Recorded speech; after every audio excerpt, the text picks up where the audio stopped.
మొట్టమొదట మీరు వేసిన నాటకం ఇది సీరియస్గాను మామూలు? మొట్టమొదట కురుక్షేత్రం. కురుక్షేత్రంలో అర్జునుడు వేశాను. తర్వాత కర్ణుడు మేష్ గారు చెప్పేటప్పుడు ఈ తర్వాతను నాటకం ట్రూప్ అంటూ ఒక వెంకటేశ్వర నాట్య మండలి పెట్టుకున్నానండి. ఎప్పుడంటే 84లో. అప్పుడు కురుక్షేత్రంలో పడక సీన్ నుండి కర్ణ సందేశం వరకు కృష్ణ డాడీ, మళ్ళీ విజయాల అర్జునుడికి వచ్చేవాడిని. ఆ తర్వాత 84లో రాజమండ్రి దేవి చౌక్లో విజయాల అర్జునుడిగా పెట్టారు. విజయాల అర్జునుడు ఎప్పుడైతే పెట్టారో మంచి ఫెచ్చింగ్ వచ్చింది. ఇంకా అక్కడ ముద్ర వేశారు అర్జునుడికి. మీరు బాగా కలియుగ అర్జునుడు ముద్ర వేశారు. ఇంకా అక్కడి నుండి కృష్ణుడి వేషం తప్పిపోయింది. ఆ తర్వాత గయోపాఖ్యాన అర్జునుడు, కురుక్షేత్రం అర్జునుడు, ఈ రకంగా జనాల్లో. మీరు ఆ పాత్రను సొంతం చేసుకున్న విధానం ఏంటి? ఆ సందర్భంలో మీకు అర్జునుడు ఆవహించినట్టు ఫీల్ అయ్యేవారు, దాన్ని ఎలా మీరు దాన్ని అభివ్యక్తి చేశారు, ప్రకటించేవారు? ఇప్పుడు కురుక్షేత్ర యుద్ధం జరిగిపోతుంది కదా. అవును. అభిమన్యుడు వద జరిగిన తర్వాతను విజయాలు అంటారు. అది ఈ విజయాల్లో నన్ను రెండో అర్జునుడిగా పెట్టేవారు. అక్కడ అభిమన్యు చచ్చిపోతాడు, పర్ణశాలకు వస్తారు. అంటే పద్మవ్యూహం బట్టి అర్జునుడు లేని సమయంలో అతన్ని అంతం చేస్తారు కదా. ద్రోణుడు, కర్ణుడు, దుర్యోధనుడు వీళ్ళందరూ కలిసి. చెడు ఎప్పుడైతే జరిగిందో మనకు కొన్ని శకునాలు వస్తాయి. సంసప్తకులతోటి యుద్ధంకి తీసుకెళ్ళిపోతాడు కృష్ణుడు. కృష్ణుడికి తెలుసు అభిమన్యుడు ఈరోజు చచ్చిపోతాడు అనే సిచ్యువేషన్ కృష్ణుడికి తెలుసు. అర్జునుడి దగ్గర ఉంటే అభిమన్యుడు చచ్చిపోడు, ఇక్కడ ఇది ఇంకొకలాగా ఉంటుంది, పరిణమిస్తుంది అని ఆ సంసప్తకులతోటి యుద్ధం చేయడానికి తీసుకెళ్ళిపోయేటప్పుడు ఈ పద్మవ్యూహం పని అభిమన్యుడిని అంతం చేస్తారు. ఎప్పుడైతే అభిమన్యుడు చచ్చిపోయాడో కౌరవుల సైన్యం సింహనాదాలు చేస్తారు ఉత్సాహంతో. అవి వినిపిస్తాయి. ఏంటి కౌరవులు ఈ రకంగా సింహనాదాలు చేస్తున్నారు, ఏం కీడు కలిగింది కదా ఏదో అనుకుంటాడు. అప్పుడు యుద్ధం చేసి కుటీరాలకు వచ్చేటప్పుడు అన్ని అపశకునాలే.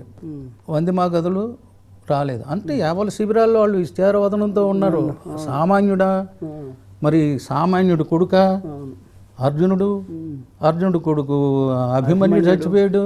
ధర్మరాజు, భీముడు, మొత్తం నకుల సహదేవులు, ఇంకా వందిమాగదులు ఎవరూ లేరు. వాళ్ళకి స్వాగతం పలకడం ఇంకెవరూ పలకలేదు, లేరు.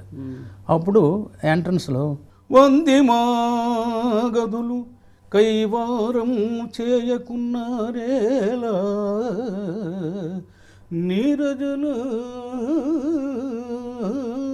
నీరజనాభనేడు.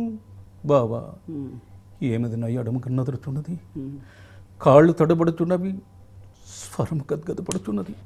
కుంభ సంభవుడు ధర్మ సంభవునకు ఏమి కీడు కలుగు చేసును కదా. ఈ శిబిరం వంక చూడుము. 6 వేళల మ్రోయునగునగారమ్రోత వినబడదేలా గోవిందనేడు. ఏ అనిష్టంపు రాకుండా నా మన బిట్టు క్షోభింపదు. విరాట ద్రౌపదాదులే మీరు కవలెట్లున్నారు, ధర్మజుగతి ఏమైనా దాదా బావా అని. అంటే ఆ 7 శకునాలు ఎదురయ్యాయి అనమాట. అప్పుడు కృష్ణుడు నీ అన్నలకు కుశలం నాటకం నడిచిపోద్ది. అప్పుడు అభిమన్యుడు చనిపోయాడని తెరలో నిపిస్తారు. అప్పుడు కుప్పకూలిపోయి అభిమన్యు కుమారు చతురం భూతి పరిహితమైన ధరణి శాసింతు వేవంచున్నమితి నీ వీరీతిగా దిక్కుమాలిరణ భూమిల్ కూలితే కేశవ ప్రతిరూపం బగుని పరాక్రమము వ్యర్థం వాయనే పోరం నా కుతుకం బంతయు వీడబుచ్చితివిగా కుర్రా అని శోకిస్తాడు. ఈ శోకిస్తూ ఒరే బకోటక త్రాచుపాము పిల్లతో సయ్యాటములాడిట్టి సాహసమును కొడిగట్టిన ఆ మహాపాతికి ఎవర్రా అని అంటాడు.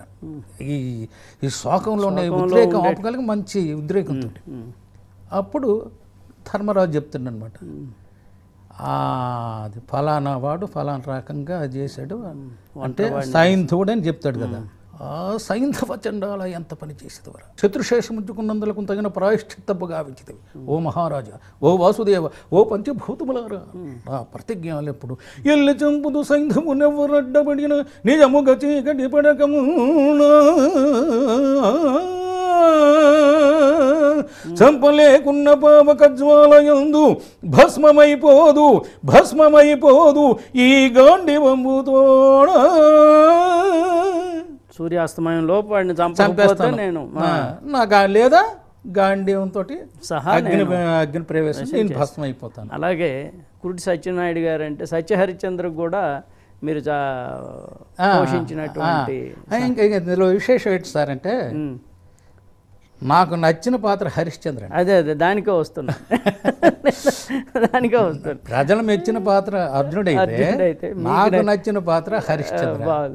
అసలు నాటకాల్లోనే సత్యహరిశ్చంద్ర నాటకానికి ఒక ప్రత్యేకత విషయం, అందరినీ ఆకట్టుకున్నటువంటి గుణము.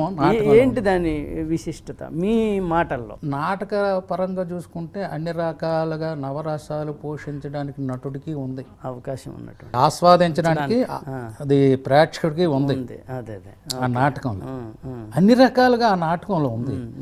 అందులోకి సత్యాన్ని పాటించడం అనేది గొప్ప కష్టమైనటువంటి విషయం కదా.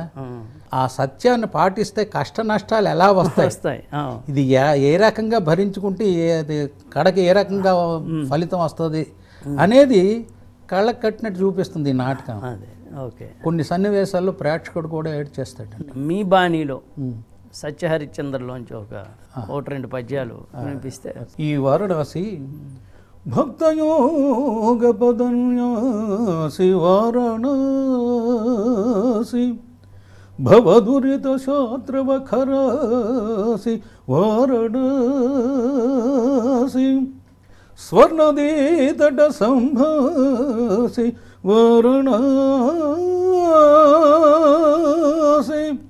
పావన క్షేత్రములవాసి వారణాసి. వీరదాసుడా, నేటి రాత్రి ఎంతయో వల్లకాటి ఎందు కావలియుండి ఉదయమున ఇంటికి వచ్చుతున్నప్పుడు ఈ కొండ నిండా క్రొత్త కళ్ళు నింపుకొని రమ్మను.